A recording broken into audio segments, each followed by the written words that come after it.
Paz de Cristo, queridos, com satisfação e alegria, mais uma vez nós estamos aqui para abençoarmos as vidas de professores e alunos da EBD. Quem está chegando agora neste canal, seja bem-vindo. Eu convido você a se inscrever neste canal e a ajudar-nos a espalhar a palavra de Deus, compartilhando os vídeos nas suas redes sociais. Eu sou o evangelista e professor Márcio Mainardes e eu quero lhe ajudar a você a preparar a sua aula. Nós estamos estudando no primeiro trimestre de 2017 a respeito do fruto do Espírito, as obras da carne e o fruto do Espírito. O comentarista da nossa revista é o pastor Osiel Gomes e com certeza essas 13 lições elas serão de bênção para as nossas vidas. Nós já estamos na lição de número 4, a alegria, fruto do Espírito, inveja, hábito da velha natureza. Então nós estudaremos hoje a respeito de uma parte do fruto do Espírito e a respeito da inveja como obra da carne. O texto áureo está em Filipenses 4:4. Regozijai-vos sempre no Senhor. Outra vez digo, regozijai-vos. Lembrando que na versão atualizada diz, alegrai-vos sempre no Senhor. Outra vez digo, alegrai-vos. A verdade prática, a alegria, fruto do Espírito, não depende de circunstâncias. Amados, a respeito deste assunto,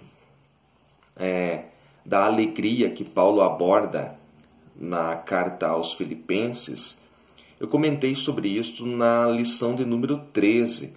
Então eu convido você a voltar um pouquinho e olhar a lição 13 do último trimestre de 2016, onde eu abordo um pouquinho aí sobre a carta de Paulo aos Filipenses.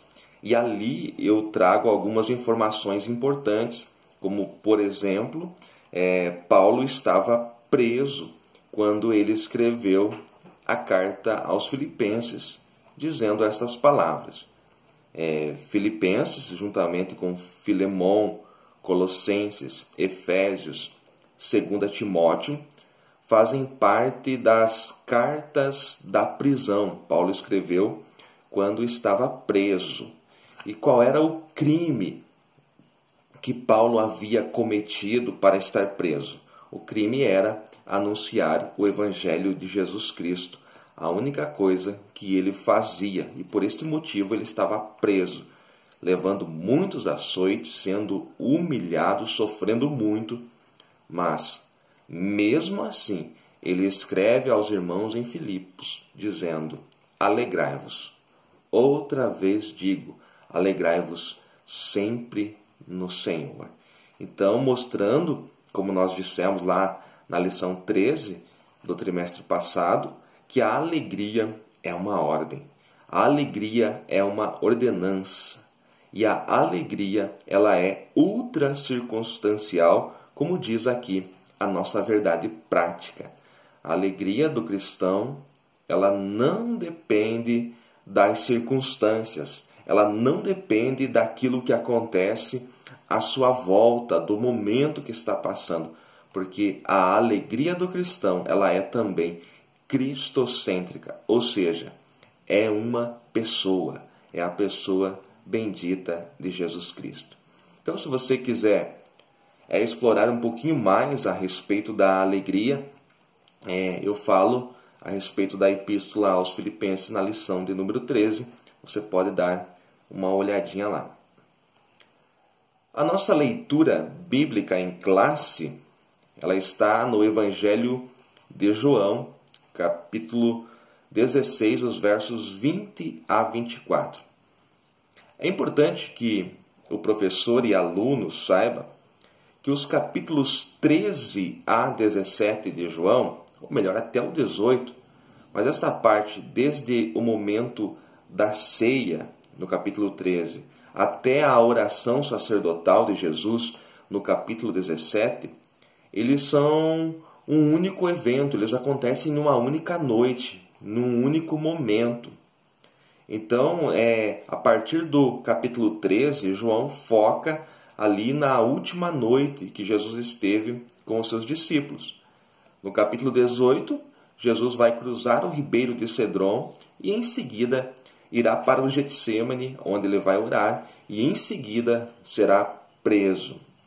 Então é importante que você, como professor da escola dominical, como que dá aula aí de teologia, de Bíblia, saiba que os capítulos 13 a 17 até o 18, eles são eventos que aconteceram numa única noite, na noite de quinta-feira, antes de Jesus ser preso. E o que Jesus está fazendo no capítulo 16? Ele está prometendo aos seus discípulos um consolador. Ele está dizendo que ele, Jesus, vai para o Pai. E o fato de ele dizer aos seus discípulos que vai se ausentar deles é motivo de tristeza para eles. Então Jesus vem trazer um consolo. Jesus está dizendo que não vai os deixar órfãos, vai enviar um consolador que vai ser motivo de alegria para eles. Algumas das palavras de Jesus no capítulo 16, os discípulos não entendem. Por exemplo, veja capítulo 16, versículo 16. Um pouco e não me vereis, e outra vez um pouco e ver-me-eis, porquanto vou para o Pai. E os discípulos não vão entender. Eles vão perguntar: o que é isso que nos diz? Um pouco e não me vereis, e outra vez um pouco e ver-me-eis. Eles não conseguem entender o propósito. E aqui eu trago a primeira lição desta pré-aula. Não entender o propósito gera tristeza. Qual era o propósito de Jesus na terra? Jesus veio a esta terra para um único propósito: morrer. Morrer na cruz para trazer a remissão dos pecados à humanidade, a todos aqueles que aceitarem o seu sacrifício. Jesus veio para morrer e para vencer a morte através da ressurreição. E é interessante que durante os 3 anos e meio de ministério do Senhor Jesus, ele comenta por várias vezes qual é o seu propósito. E mesmo assim, nos instantes finais, aqui no capítulo 16, da noite anterior a ele ser preso, os discípulos ainda não entendem o propósito de Jesus na terra. E o fato de Jesus se ausentar por um tempo é motivo de tristeza para eles. Então fica a primeira lição para nós aqui, que não entender o propósito divino vai sempre nos gerar tristeza. Então a lição que fica para mim é: através da orientação do Espírito Santo, através da leitura da palavra e da oração, eu preciso entender qual é o propósito do Senhor neste tempo em que eu vivo como representante do seu reino na face da terra. Esse é um conceito muito interessante que você pode aí espalhar e ampliar na sua aula.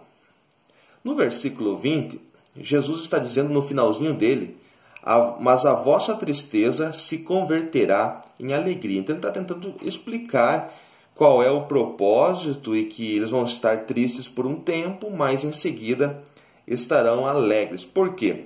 Porque após a cruz, eles, os discípulos, seriam transformados. Eles não poderiam ter aquela alegria permanente dentro deles, aquela alegria ultra circunstancial, como eu falei há pouco, que Paulo tinha, porque eles ainda não haviam nascido de novo. Jesus ainda não havia passado pela cruz, então eles não poderiam entender essas coisas. O fato de Jesus ir para a cruz era motivo de tristeza. Mas após a cruz, após o momento de Jesus derramar o seu sangue, e após eles realmente nascerem de novo, ali na cruz eles seriam transformados. Então, depois da cruz, depois da ressurreição dele, eles teriam a alegria permanente. Então, o que Jesus falava ali, naquele momento, eles não podiam entender, mas logo entenderiam, porque teriam dentro deles esta alegria que nem as arenas romanas, nem a perseguição, nem a dor poderia tirar esta alegria que Jesus estava falando aqui. É importante eu entender aqui, no verso 21, que Jesus dá o exemplo da gestante, da mulher que está prestes a dar à luz, que por um momento ela sente dor, mas depois dela ter gerado, já não se lembra mais da aflição pelo prazer de haver nascido um homem no mundo. Então aqui eu digo que a dor, ela precede o gerar. A dor precede o frutificar. Então, se você está passando por um momento de dor, isto não é motivo para murmuração e isto não é motivo para que você venha perder a alegria que você tem, que é fruto do Espírito Santo na sua vida.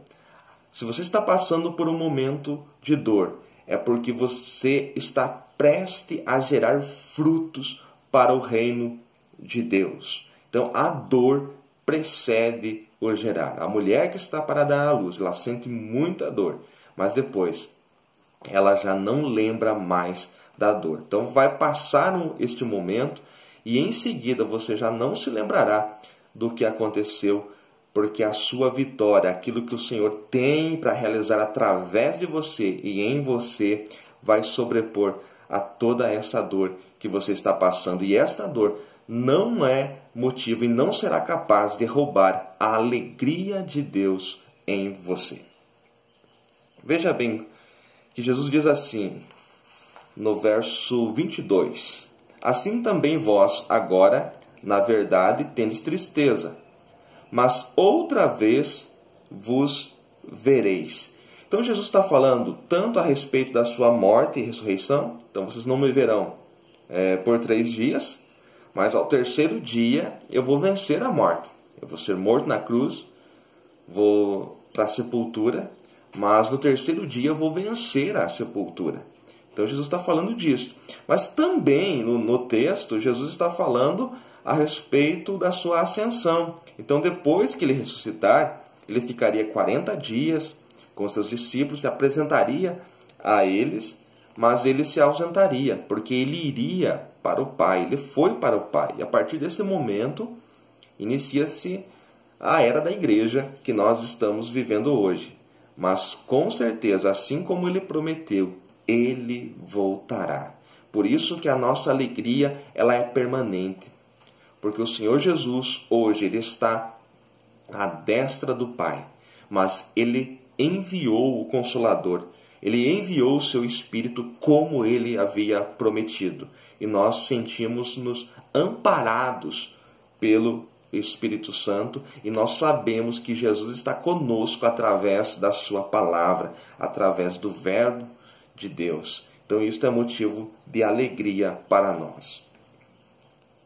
A alegria celestial, ela é eterna e ela não pode ser tirada. E isso é algo que você pode ver ainda no verso 22. O vosso coração se alegrará e a vossa alegria ninguém vô-la tirará. Então, as alegrias que nós temos aqui nesta terra, por bens que conseguimos, por objetivos que nós atingimos, essas alegrias elas podem ser roubadas a qualquer momento.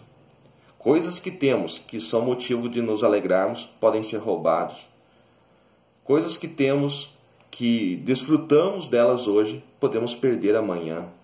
Mas a alegria celestial que está dentro de nós, esta não há nenhum ladrão, esta não há nenhum acidente que vai poder roubar esta alegria celestial, porque ela é eterna e porque ela não depende das circunstâncias.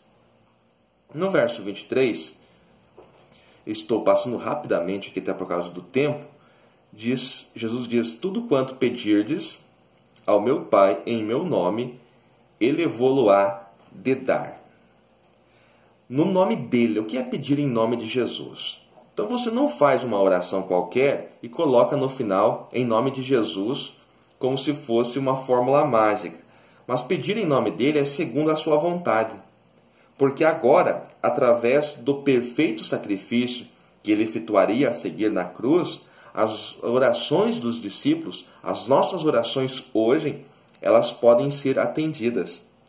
E por isso, como ele diz no verso 24, a alegria nossa, ela é completa, porque nós podemos pedir em nome de Jesus, ou seja, segundo a sua vontade, segundo aquilo que ele já preconizou na sua palavra, e nós sabemos que através do sangue de Jesus Cristo, do sacrifício dele, as nossas orações, elas podem chegar aos céus. E isto é motivo de muita alegria. Falar com Deus, falar com o Criador dos céus e da terra, é o maior privilégio que o ser humano pode ter. E saber que Ele está nos ouvindo e que este acesso nos foi dado na cruz do Calvário, isto é algo maravilhoso. Esta é a nossa vitória. O que é a alegria cristã? Eu quero elencar aqui 3 motivos do que é a alegria cristã. Em primeiro lugar, a alegria cristã é em razão das promessas divinas e das realidades espirituais. Em segundo lugar, a alegria cristã é fruto do relacionamento puro entre o homem e Deus. E em terceiro lugar, a alegria é um dom de Deus. Dom aqui é dádiva. Alegria é uma dádiva de Deus e ela não pode ser produzida, só pode ser desfrutada. Você não pode produzir alegria, porque quem produz alegria em nós é o Espírito Santo controlando a nossa vida. Isto é um motivo de alegria. Nós geramos a alegria como fruto do Espírito à medida que o Espírito Santo toma o controle das ações em minha vida. Então eu não posso produzir a alegria, eu posso desfrutar da alegria que o Espírito Santo coloca em mim. Isto é algo muito importante. Você pode ampliar aí este conceito para a sua aula. No grego, a palavra para alegria é chara, e até tem na nossa lição a respeito desta palavra, na lição do professor, na página 30, a palavra grega chara, que traduzimos por gozo ou alegria, inclui a ideia de um deleite ativo. Então, esta palavra aí, ela significa deleite, significa satisfação plena, significa alegria abundante. Esse é o significado da palavra grega que o Novo Testamento utiliza para alegria. Muito bem, eu falei muito aqui a respeito da alegria, agora um pouquinho a respeito da inveja. A inveja, hábito da velha natureza.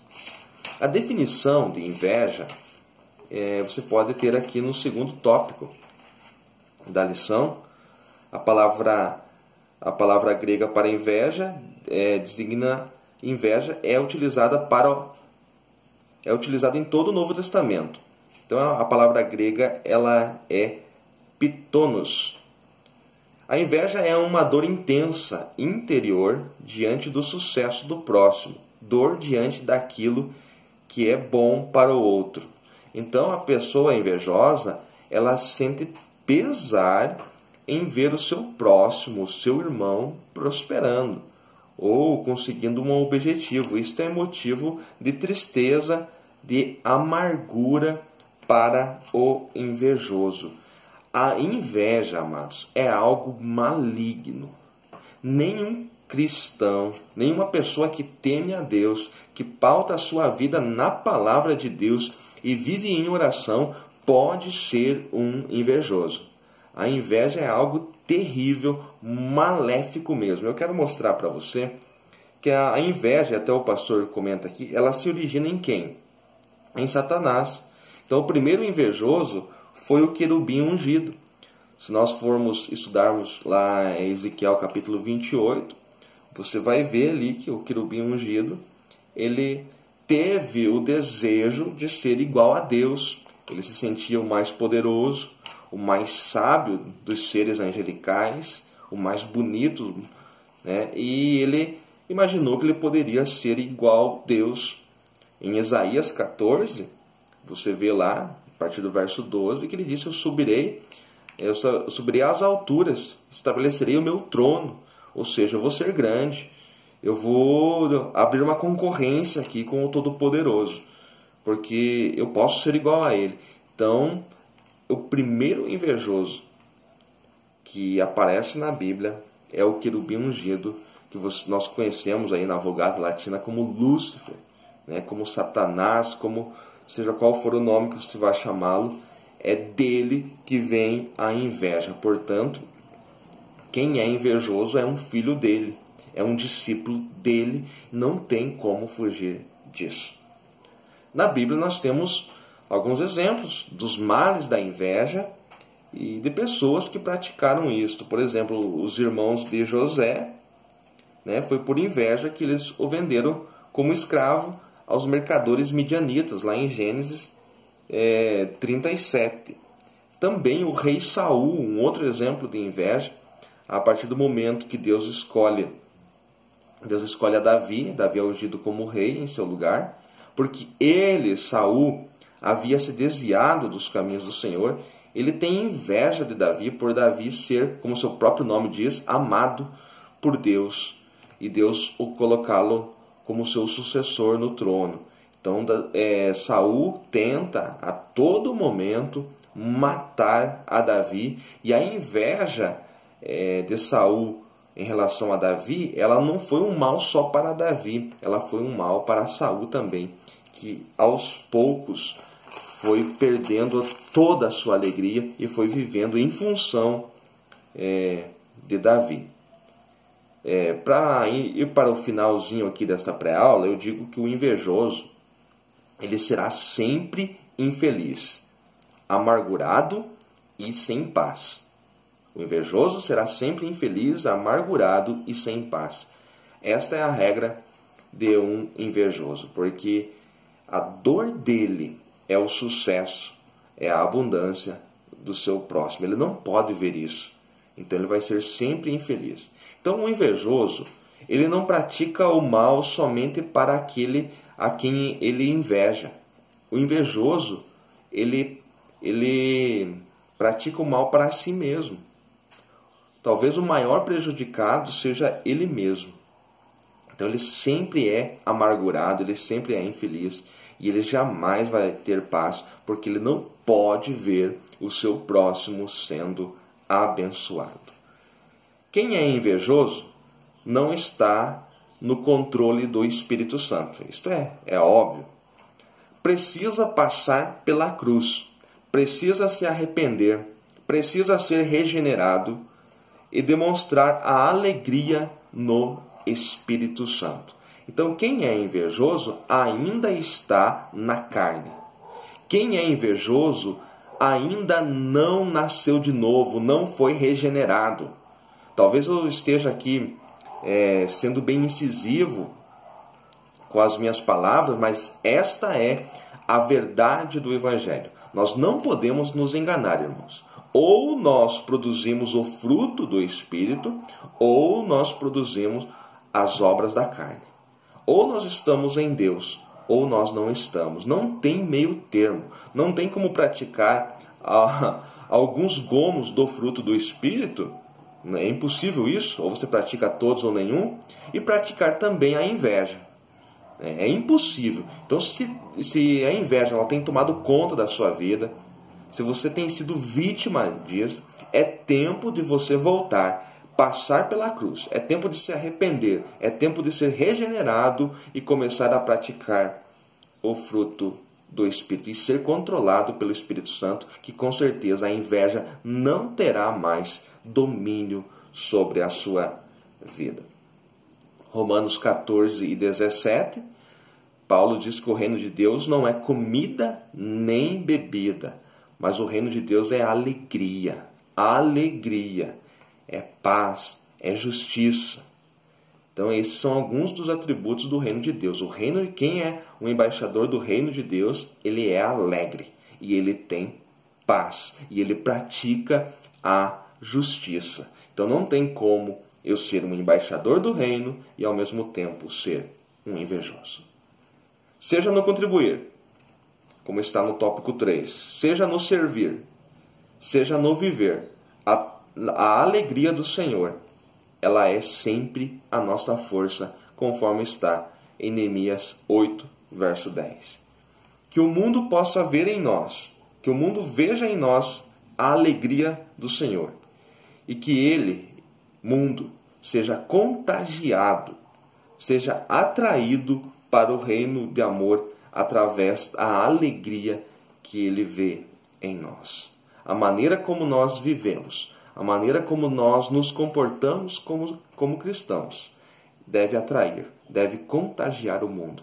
E eles devem querer a Jesus por causa da alegria daqueles que praticam os ensinamentos de Cristo. Que Deus abençoe a todos, em nome de Jesus.